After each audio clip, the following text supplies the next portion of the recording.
शनिक जी जूनागढ़ गुजरात से। राधा वल्लभ श्रीहरि में दंडवत प्रणाम महाराज श्री।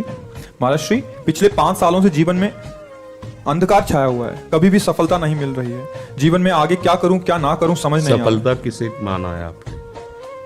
महाराज जी, श्री जी मैं पढ़ाई पूरी की और मैंने श्री जी से कहा कि मैं अब क्या करूं। उन्होंने मुझे कुछ संकेत दिए थे कि आप सरकारी में जाइए और प्रभु की सेवा करिए। फिर सफलता नहीं मिल रही उसमें एग्जाम में, और अभी है। आप हमारी बात समझिए, आपको श्री जी ने संकेत किया और आप सफलता नहीं प्राप्त कर, दोनों बातें झूठी है ना, दोनों बातें झूठी हैं। आप सत्य को स्वीकार कीजिए। श्री जी के संकेत को आप जानने लगे। आप श्री जी के संकेत तो तभी जब आप उनकी मन की बात जान लेना, तो आप कितने बड़े सिद्ध हो गए। और फिर सफलता किसकी चाहते हो? प्रकृति जानने की।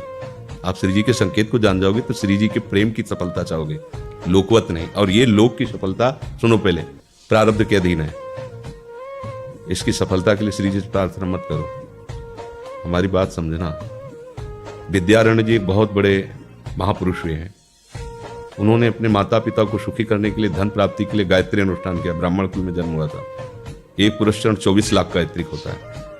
उन्होंने एक पुरस्चरण किया, 2 पुरस्चरण किया, एक बार भी कोई धन की प्राप्ति नहीं हुई। आखिरी में उन्होंने संन्यास लिया। जीव संन्यास लिया, माता गायत्री प्रकट हो गई। उनका इंद्रासन भी मांगो तो आपका, तो बोले आप क्या जरूरत है, अब तो वैरागी हो गया, विरक्त हो गया। माता पिता भी पधार गए, उनकी सेवा के लिए अर्थ चाहना। 23 पुरस्चरण किए, तो आप तब नहीं आए। तो उनका तुम्हारे अनंत जन्मों में ऐसे 24 महापाप थे जिनके कारण मैं नहीं आ पा रही थी। अब वो 23 पुरण से चरण से नष्ट हुए, पुरस्चरण से, और 24वां तुमने संन्यास लिया। तो अब आप जो चाहो पर, बोले अब चाहिए ही नहीं क्योंकि अब सन्यासी हो गए, अब तो ब्रह्म प्राप्ति के लिए। तो इससे आभास होता है कि अगर हमारा बुरा प्रारब्ध है तो हमको भोगना पड़ेगा। हम कितना भी प्रयास करें वो हमें, तो हम क्या करें इसमें जिससे हमें परम शांति हो? प्रभु के नाम का जप करते हुए उन पर दृष्टि लगाएं कि प्रारब्ध से हमारा भरण पोषण शरीर का भले, ये हमारा भरण पोषण आपसे होगा ना। तो वो एक ऐसे हैं जो आपके प्रारब्ध को भी मिटा देंगे। वो ऐसे शरणागत वत्सल हैं कि सब लिखा पढ़ी अलग कर देंगे। सुदामा जी को दरिद्रता का योग था। ऐसी दरिद्रता कई कई दिन तक भिक्षा नहीं मिलती थी। ये जितने भी चरित्र हमारे लिए उदाहरण है। मांगने जाते थे तो मांगने से भी नहीं मिलता था कई कई दिन। एक दिन उनकी पत्नी ने कहा कि हमारा आपका तो चरणामृत से भी गुजारा 2 दिन 3 दिन हो, 4 दिन हो, छोटे छोटे बच्चे तो मर जाएंगे ऐसे। कुछ तो उन्होंने कहा, श्री कृष्ण के सिवा हमारा कोई नहीं। अब हम क्या कर सकते हैं? प्रारब्ध जब बिगड़ता है ना, वो कोई सफलता नहीं होने देता। तो एक दिन श्री रुक्मिणी जी प्रसाद ठाकुर जी को भोग पा रही थी, वो से रोक दिया, उदास हो गए। तो उनका, प्रभु ऐसी स्थिति हमने जब जब आपकी देखी, तो किसी भक्त को जब कष्ट होता है तब आपको ऐसे देखा है। कौन सा भक्त है और क्या कष्ट है? तो एक सुदामा नाम के हमारे मित्र हैं, कई दिन से भोजन भी उनको, प्रभु आपके मित्र और मैं आपकी दासी, महालक्ष्मी का अवतार रुक्मिणी, आप हुक्म कीजिए, लोक लोक की संपत्ति वहां। बोले उसको चाह नहीं है, हमारे मित्र को चाह नहीं है, और चाह ना होने पर हम विवश हैं। अगर वो चाह कर ले तो सारी व्यवस्था हो जाए। तो बोले पैदा करो जाके चाह। बोले उनके हृदय में तो नहीं पैदा कर सकते, हम भी, क्योंकि जिस हृदय में भगवान का आश्रय और निरंतर चिंतन है वहां माया की चाह नहीं होती। बोले उनकी पत्नी के हृदय में, बोले प्रयास करते हैं जाके। भगवान संत वेश में गए, भिक्षाम दे, निकली। अतिथि का सत्कार करना गृहस्थ का धर्म होता है। हाथ जोड़ा और कहा, हम असमर्थ हैं, आपको भिक्षा नहीं दे सकते। क्यों? बोले हम अपवित्र हैं, हमारे ऊपर सूतक लगा हुआ है। किस बात का सूतक? हमने एक पुत्र जन्मा है। तो ठीक है, हम 10-12 दिन बाद आ जाएंगे। बोले नहीं, आजीवन अपवित्र रहेंगे। वैसा कौन सा? बोले दरिद्रता रूपी। विद्वान की पत्नी है तो ऐसे उनका दरिद्रता रूपी पुत्र का जन्म, अर्थात सीधे कि मैं नहीं दे सकती या देने योग्य नहीं, ऐसा न कहीं। उनका मैं अपवित्र हूं। उनका दरिद्र कैसे हो सकती हो? जिनके पति के मित्र द्वारिकाधीश भगवान श्री कृष्ण है, वो दरिद्र कैसे हो सकता है? एक बार कहो ना अपने पति से। चले जो सुदामा जी आए तो उन्होंने कहा कि देखो, आज एक अतिथि आए थे, उनको मैं कुछ नहीं दे पाया, मुझे बहुत कष्ट है कि मेरे पुत्र और आए हुए अतिथि का भी हम स्वागत नहीं कर सकते, उनका भरण आपके मित्र द्वारिकाधीश प्रभु श्री कृष्ण।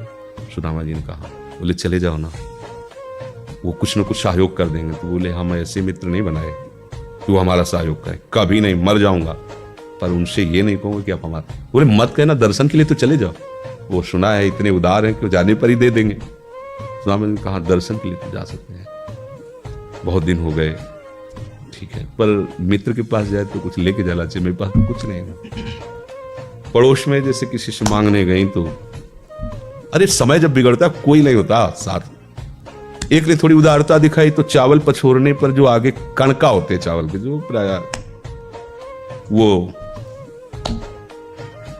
लिए सुदामा जी ने कहा हमारे प्रभु भाव के मुख है, कुछ ले जाएंगे, खाली हाथ तो नहीं है।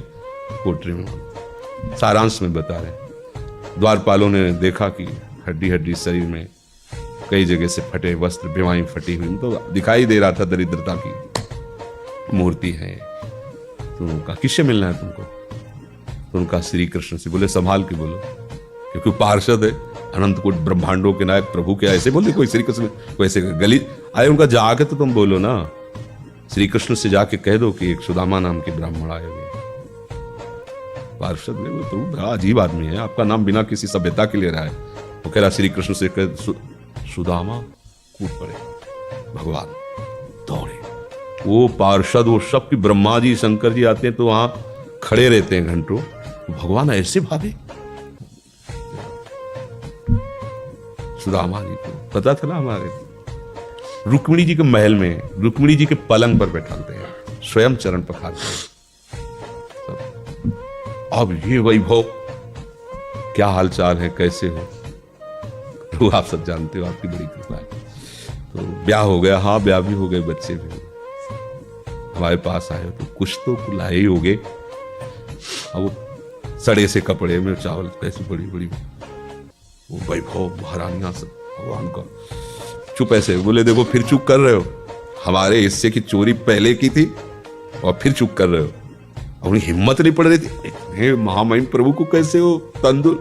भगवान ने ऐसे छीला, ओह आज तक मुझे ऐसा स्वाद नहीं मिला। भगवान बड़ाई कर रहे, देखो रुक्मिणी जी की आंखों में आंसू आ गया उधर से। भगवान पकड़ लिया हाथ, बस प्रभु हम आपके सिवा नहीं रह सकती। और भगवान तो सुदामा जी का स्वागत सम्मान, अच्छे कपड़े पहनाए। जब चलने लगे ना तो भगवान की तरफ वो देखते, मतलब कामना नहीं, पर कि देखा पत्नी कह रही थी जाओगे कुछ न कुछ, चले प्रभु, हाँ ठीक, डर से चले जाओ, हाथ भी खाली। प्रभु ने कहा देखो ये कपड़े जो है ना महंगे हैं, रास्ते में तुम्हें चोर बदमाश तुम अपनी पोशाक पहने उनको उतार दो। बोले बड़ी कृपा, कपड़े भी उतार रहे और रास्ते में सोचे देखो निगेटिवली सोच रहे, मेरे श्री कृष्ण मुझे कितना प्यार करते हैं। उन्होंने इसीलिए नहीं दिया कि ये दरिद्र कहीं संपत्ति पाकर मतवाला होकर मुझे भूल ना जाए, मुझे कितना प्यार करते हैं। प्रभु के प्यार में मगन होकर सुदामा पूरी खड़ी जैसे द्वारिका। उनको भ्रम हुआ कि मुझे लगता है चलते चलते मैं पुनः द्वारिका आ गया। वहां पूछ रहे हैं कि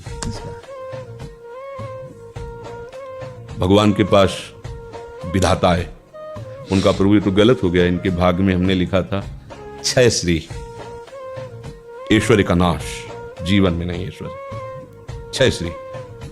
भगवान ने उसका उल्टा कर दिया यक्ष श्री। जैसे कुबेर का अथाह धन का खजाना, त्रिभुवन का खजाना वही है कुबेर के पास, जैसे कुबेर का खजाना यक्ष श्री। तो कहा प्रभु, तो उनका इन्होंने एक पुण्य किया है, अनंत ब्रह्मांडों के समस्त जीवों को तृप्त कर दिया है। प्रभु खुद को खाने को नहीं तृप्त, बोले मेरे रोम रोम में करोड़ करोड़ ब्रह्मांड वास करते हैं, इनके तंदुलों से मैं तृप्त हो गया, अनंत ब्रह्मांडों का भंडारा हो गया, उसका जो पुण्य होता लिख दो इनके भाग्य में। अब किसी की चलेगी प्रभु के आगे? तो एकमात्र प्रारब्ध को मिटाने वाले भगवान है, कर तुम अकर तुम अन्यथा कर तुम। आप भगवान की शरण होकर उनका नाम जप कीजिए और उनसे प्रार्थना कीजिए कि आपको उचित लगे तो समस्या का समाधान कर दीजिए, नहीं तो मुझे समस्या से लड़ने का बल और विवेक दीजिए, बात बन जाएगी।